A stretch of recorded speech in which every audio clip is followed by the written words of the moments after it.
اعوذ باللہ من الشیطان الرجیم بسم اللہ الرحمن الرحیم ان یمسسکم قرح فقد مس القوم قرح مثلہ وتلک الایام نداولها بین الناس ولیعلم اللہ الذین آمنوا ویتخذ منکم شہداء واللہ لا یحب الظالمین۔ ان یمسسکم، اگر تم کو پہنچا ہے زخم، فقد مس القوم، تو تحقیق پہنچا ہے قوم کو، قرح زخم، مثلہ اس جیسا۔ اگر تم کو زخم لگا ہے تو دوسری قوم جو ہے اس کو بھی ایسا زخم پہنچ چکا ہے۔ وَتِلْكَ الْأَيَّامُ، اور یہ دن ہیں، یوم کی جمع ایام، نداولها، ہم پھیرتے ہیں، باری باری بدلتے ہیں، بین الناس، لوگوں کے درمیان۔ وَلِيَعْلَمَ اللَّهُ، اور تاکہ معلوم کر لے اللہ، الذین، ان لوگوں کو، آمنوا، جو ایمان لائے، وَيَتَّخِذَ مِنکم، اور اللہ بنا دے تم میں سے، شہداء، گواہ، شہید، اور تاکہ اللہ تعالیٰ تمہارے درمیان میں شہید بنائے۔ واللہ، اور اللہ، لا یحب الظالمین، نہیں دوست رکھتا ظالموں کو۔ اب مسلمانوں کو یہ بتایا جا رہا ہے کہ اگر تم کو زخم لگا، یعنی جنگ احد میں تمہیں زخم لگے ہیں، تمہیں بہت بڑی چوٹ ملی ہے کہ تم 70 اشخاص تمہارے شہید ہو گئے ہیں، تو اللہ تعالیٰ فرماتے ہیں ان یمسسکم قرح، اگر لگا ہے تم کو زخم،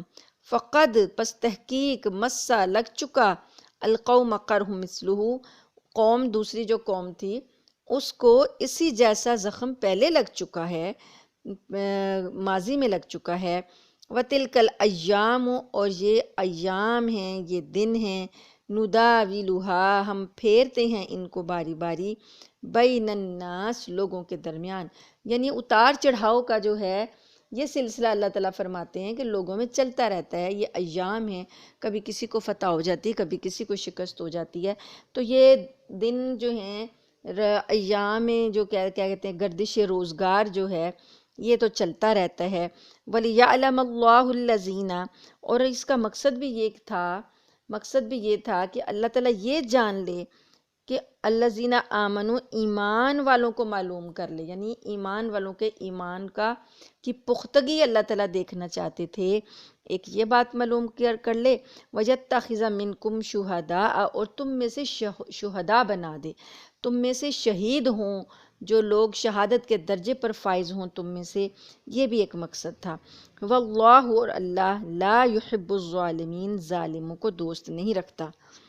وَلِيُمَحِّصَ اللَّهُ الَّذِينَ، اور تاکہ پاک صاف کر دے اللہ، الَّذِينَ آمَنُوا، ان لوگوں کو جو ایمان لائے، وَيَمْحَقَ الْكَافِرِينَ، اور مٹا دے اللہ کافروں کو۔ تو یہ جو ہیں غزوہ احد کے تناظر میں اگر آپ دیکھیں تو اللہ تعالیٰ مسلمانوں کو ایک طرح سے تسلی دے رہے ہیں اور یہ بتا رہے ہیں کہ یہ جو گردش ایام ہے، تلک الایام نداولها بین الناس، تو یہ ہمارا معمول ہے، ہم ان ایام کو، یعنی غالب اور مغلوب ہونے کے زمانے کو، سختی، نرمی یا دکھ سکھ یا تکلیف اور راحت کے دنوں کو لوگوں کے درمیان عدلتے بدلتے رہا کرتے ہیں، جس میں بہت سی حکمتیں اور مصلحتیں پوشیدہ ہوتی ہیں۔ پھر جب کافروں نے دکھ اور رنج اٹھا کر کفر کی حمایت نہیں چھوڑی، انہیں یہ زخم پہلے لگا جنگ بدر میں، تو انہوں نے اتنے زخم کھانے کے بعد کفر کی حمایت نہیں چھوڑی، تو صاحب ایمان جو ہیں وہ حق کی حمایت کیوں چھوڑیں گے؟ وہ کیوں ہمت ہار سکتے ہیں کہ بھئی ان کو نقصان پہنچا ہے؟ تو یہاں معلوم ہوا کہ اس تداول، یعنی لوگوں اور قوموں کے درمیان زمانہ کے الٹ پھیر اور عدل بدل میں نامعلوم قدرت کے کتنے راز اور مسالے ہوتے ہیں، جن میں سے ایک بڑی حکمت یہ ہے جو اللہ پاک نے خود بتائی کہ اس عالم میں مکلف کا ابتلاء اور امتحان باقی رہے، کہ لوگوں کا امتحان باقی رہے، ان کو ٹیسٹ کیا جاتا رہے اور دیکھا جائے کہ ایمان والے جو ہیں وہ کیسے ہیں۔ اگر ہمیشہ اہل ایمان ہی غالب رہتے تو پھر ایمان لانا کچھ بھی کمال نہیں تھا، اس کے خلاف تو پھر دوسرے لوگ فتنے میں پڑ جاتے کہ یہ ایمان والے جو ہیں انہوں نے غالب آنے ہیں، چاہے یہ جو کچھ بھی کر لیں، تو اللہ تعالیٰ یہ دن پھیرتے رہتے ہیں۔ ایک حکمت اس میں یہ بھی بتائی اللہ پاک نے کہ ایمان والوں کو ظاہری طور پر بھی جان لیں اور سچوں کو اور منافقوں کو الگ الگ کر دیں۔ آپ نے دیکھا نا کہ عبداللہ بن ابی جو تھا وہ اپنے 300 ساتھی لے کر الگ ہو گیا۔ یہ کیا ہوا؟ یہ چھانٹا گیا، یہ مسلمانوں کو آزمائش کی چھلنی سے گزارا گیا، تو کندن بن گئے مسلمان، اور جو ناقص ایمان والے تھے یا جن کا ایمان نہیں تھا، وہ منافق تھے، وہ چھٹ کے الگ ہو گئے۔ تو اللہ پاک نے یہ ایک جو اس طرح آزمائش کا سلسلہ چلایا ہے، اس میں ایمان والوں کی اور منافقین کی چھانٹی ہو جاتی ہے۔ تو اللہ پاک نے ان کو الگ کر دیا، دونوں کا رنگ صاف صاف نظر آ گیا، پتہ چل گیا کہ منافق کون ہے اور سچے مسلمان کون ہیں، کیونکہ مصیبت کے وقت مخلص اور منافق کا امتحان ہو جاتا ہے۔ مومن تو مصیبت اور تکلیف کے دنوں میں اللہ تعالیٰ پر توکل کرتا ہے، صبر و استقلال سے کام لیتا ہے، ایمان اور یقین پر ثابت قدم رہتا ہے اور اللہ تعالیٰ سے امداد اور نصرت کا طلبگار رہتا ہے۔ اس کے برعکس کافر اور منافق تکلیف اور دکھ کے زمانے میں سخت پریشان ہو جاتے ہیں۔ اور آگے جو تیسری حکمت اللہ پاک نے ارشاد فرمائی، یہ جو جنگ احد میں ہزیمت اٹھانی پڑی، جو نقصان اٹھانا پڑا، اس کی حکمتیں اللہ پاک فرما رہے ہیں۔ پہلی حکمت کیا تھی؟ یہ پہلی حکمت اللہ پاک نے کیا بتائی کہ یہ دن ہیں جو کہ ہم لوگوں کے درمیان عدلتے بدلتے رہتے ہیں۔ دوسری حکمت یہ بتائی کہ اللہ تعالیٰ مومنوں کو جان لے اور منافقین کو بھی جان لے، وہ بھی الگ ہو جائیں، مومنوں کا بھی پتہ چل جائے۔ تیسری حکمت یہ ارشاد فرمائی وَيَتَّخِذَ مِنْكُمْ شُهَدَاءَ، اللہ تم میں سے شہید بنانا چاہتا تھا، بعض لوگوں کو شہادت کے درجے پر فائز کرنا چاہتا تھا، اللہ کی راہ میں مسلمانوں کو شہادت کا بلند مقام عطا کرنا تھا، اس وجہ سے بھی یہ شہادتیں ہوئیں۔ اور آئے کس لیے تھے مسلمان؟ آپ نے اس کے پس منظر میں پڑھا ہے نا کہ مسلمان جو تھے وہ کیوں زیادہ جوش خروش دکھا رہے تھے؟ وہ چاہتے تھے کہ بدر کے صحابہ کرام کو بڑا درجہ ملا تو ہم بھی یہ درجہ حاصل کریں، اور جوش خروش اتنا تھا کہ وہ کہنے لگے کہ ہم شہر سے باہر جا کر لڑیں گے تاکہ دشمن یہ نہ سمجھے کہ یہ اندر ڈر کے بیٹھ گئے۔ تو وہ بہادری اور شوق شہادت کے جذبے نے ان لوگوں کو بے قرار کیا، اور نبی کریم صلی اللہ علیہ وآلہ وسلم کی منشا کے بالکل مخالف میں یہ فیصلہ ہوا۔ آپ کی منشا تو یہی تھی کہ شہر کے اندر رہ کر ہم دفاع کرتے ہیں، لیکن ان کے جوش اور جذبے نے، اور یہ شہادت چاہتے تھے، تو اب شہادت مل گئی ہے۔ تو اللہ تعالیٰ فرماتے ہیں کہ واللہ لا يحب الظالمین، اللہ تعالیٰ ظلم اور کفر اور شرک کرنے والوں سے محبت نہیں رکھتے۔ تو گویا ایسا نہیں ہے کہ کوئی یہ کسی کے دل میں خیال پیدا ہو کہ یہ جو ہمیں نقصان ہوا ہے تو شاید اللہ تعالیٰ نے ان کافروں کی مدد کی اور ہماری نہیں کی، نہیں، ایسی بات نہیں ہے۔ اللہ تعالیٰ فرماتے ہیں کہ اللہ ظالموں سے نہیں کبھی بھی محبت کرتا، محبت وہ مسلمانوں سے ہی کرتا ہے، لیکن یہ جو اب چوٹ پہنچی ہے، جو 70 اشخاص شہید ہوئے ہیں، جو دکھ ملا ہے، اس کے اندر بھی حکمتیں پوشیدہ ہیں، وہ حکمتیں بتائی جا رہی ہیں۔ اب چوتھی حکمت یہ بتائی وَلِيُمَحِّصَ اللَّهُ، اللہ چھانٹ دے، بالکل چھانٹ دے، الَّذِينَ آمَنُوا، صاف کر دے بالکل، جیسے میل کچیل صاف کی جاتی ہے نا، پاک صاف کر دے اللہ پاک۔ سونے کو تپایا جاتا ہے بھٹی میں، حالانکہ وہ سونا ہے وہ، لیکن اس کو پھر بھی تپایا جاتا ہے، پگھلایا جاتا ہے، اور اس کو میل کچیل اس کی صاف کر کے اسے کندن بنایا جاتا ہے۔ تو اللہ تعالیٰ نے فرمایا کہ وہ اللہ پاک پاک صاف کر دے، وَلِيُمَحِّصَ، تاکہ اللہ تعالیٰ پاک صاف کر دے الذین، ان لوگوں کو آمنو جو ایمان والے ہیں۔ کائے سے پاک صاف کر دے؟ کوئی گناہ ہیں، کوئی لغزشیں ہیں، کوئی بھی کوتاہیاں ہیں، وہ ساری کی ساری چھٹ جائیں، وہ ساری کی ساری گناہ جو خطائیں ہیں وہ معاف ہو جائیں، اور مسلمانوں کے درجات بڑھتے چلے جائیں۔ تو یہ چیزیں جو ہیں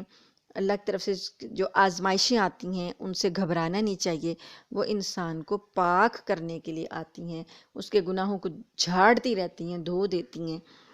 تندی باد مخالف سے نہ گھبرا اے عقاب، یہ تو چلتی ہے تجھے اونچا اڑانے کے لیے۔ تو یہ جو اللہ کی طرف سے آزمائش آئی ہے یہ تمہیں اونچے درجات دلائے گی، بلند درجوں تک پہنچائے گی۔ اور دوسرا وَيَمْحَقَ الْكَافِرِينَ، پانچویں حکمت یہ کہ اللہ تعالیٰ کافروں کو مٹا دے، مسلمانوں کو خالص کر دے، پاک صاف کر دے، میل کچل دور کر دے اور کافروں کو مٹا دے۔ اب غالب آنے سے کافروں کی جرت بڑھے گی، ایسا ہی ہوا نا، ان کی جرت اور بڑھ گئی، انہوں نے سوچا، یہ بڑے خوشی کے ڈنکے بجاتے ہوئے گئے کہ ہم نے مسلمانوں کے کو بہت چوٹ پہنچائی، بہت نقصان پہنچایا، یہ پھر دوبارہ تیاری کریں گے، پھر دوبارہ مقابلے کے لیے آئیں گے تو پھر ہلاک ہوں گے۔ دوسرے یہ کہ مسلمانوں پر ظلم کرنے سے قہر خداوندی میں مبتلا ہو کر بھی ہلاک ہوں گے، کیونکہ ہمیشہ سے حق کی یہ تاثیر ہے کہ جہاں کہیں اس کی جماعت کا خون بہا وہیں یہ ایک نیا رنگ لایا، غیرت الہی جوش میں آتی ہے اور پھر غیب سے وہ مار پڑتی ہے کہ دشمنوں کا نام و نشان بھی باقی نہیں رہتا۔ تو یہ حکمتیں بتا کر اللہ تعالیٰ مسلمانوں کو تسلی دے رہے ہیں اور مسلمانوں کے حوصلے بلند کر رہے ہیں۔ اسی طریقے سے یہ ہم نے پہلے بھی پڑھا کہ آزمائشوں سے گزارا جانا جو ہے وہ اللہ تعالیٰ کو بڑا مطلوب ہوتا ہے۔ تو اللہ تعالیٰ نے سورہ بقرہ میں بھی بتایا تھا، سورہ العنکبوت میں یہ اللہ تعالیٰ کا ارشاد ہے، احسب الناس ان یترکوا ان یقولوا آمنا وہم لا یفتنون، کیا لوگوں نے یہ سمجھ لیا کہ ان کو چھوڑ دیا جائے گا اس بات پر، صرف اتنی سی بات پر کہ وہ کہیں کہ ہم ایمان لائے ہیں اور انہیں آزمائش نہ ان کی جائے گی؟ مطلب یہ کہ صرف ہم کلمہ پڑھ لیں اور ہم کہیں کہ بس ہم ایمان لے آئے ہیں تو اللہ تعالیٰ ہمیں چھوڑ دے گا، اللہ تعالیٰ ہمیں آزمائے گا نہیں، ایسا نہیں ہو سکتا۔ آزمائش آتی ہے اور وہ مسلمانوں کو کے درجات کو بلند کرنے کے لیے آتی ہے۔ تو اللہ تعالیٰ فرماتے ہیں کہ جب تک جنت نہیں مل سکتی جب تک کہ صبر کرنے والے معلوم نہ ہو جائیں۔ تو مسلمان تو پہلے ہی اس موقع کی آرزو میں تھے کہ ہم اپنی بہادری دکھائیں، استقامت دکھائیں، شہادت حاصل کریں، تو اللہ نے موقع دیا تو تم اپنی ثابت قدمی اولو العزمی دکھاؤ۔ حدیث شریف میں ہے، دشمن کی ملاقات کی آرزو نہ کرو، اللہ تعالیٰ سے عافیت طلب کرو، اور جب میدان پڑ جائے یعنی کہ دشمن کا سامنا ہو جائے پھر لوہے کی لاٹ کی طرح جم جاؤ اور صبر کے ساتھ ثابت قدم رہو اور جان لو کہ جنت تلواروں کے سائے تلے ہے۔ پھر فرمایا کہ تم نے اپنی آنکھوں سے اس منظر کو دیکھ لیا کہ نیزے تنے ہوئے ہیں، تلواریں کھچ رہی ہیں، بھالے اچھل رہے ہیں، تیر برس رہے ہیں، گھمسان کا رن پڑا ہوا ہے اور ادھر ادھر لاشیں گر رہی ہیں، تو اپنی آنکھوں سے دیکھ لیا، تو اب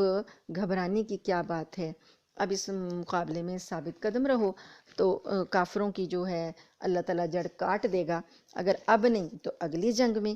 تو اللہ تعالیٰ سے عافیت مانگنی چاہیے، خود تمنا نہیں کرنی چاہیے کہ جنگ ہو تو ہم یہ کریں وہ کریں، لیکن اگر جنگ مسلط کر دی جائے پھر مسلمانوں کو پیٹ پھیرنے کی اجازت نہیں ہے، جم کر لڑنے کی اجازت حکم ہے، اور میدان جنگ سے بھاگنا جو ہے وہ بہت بڑا گناہ ہے کہ اس کی وہ کفر کی حد تک چلا جاتا ہے۔ تو دعا ہے کہ اللہ تعالیٰ ہمیں اپنی اور اپنے حبیب صلی اللہ علیہ وآلہ وسلم کی کامل اطاعت کی توفیق عطا فرمائے، اور جو کوئی آزمائش آئے وہ ہمارے گناہوں کو جھاڑنے کا سبب بن جائے اور اللہ کے ہاں درجات کی بلندی کا سبب بن جائے۔ اللہ تعالیٰ ہمیں توفیق عطا فرمائے کہ ہم نبی کریم صلی اللہ علیہ وسلم کی کامل اطاعت کر سکیں۔ آمین ثم آمین، وآخر دعوانا ان الحمد للہ رب العالمین۔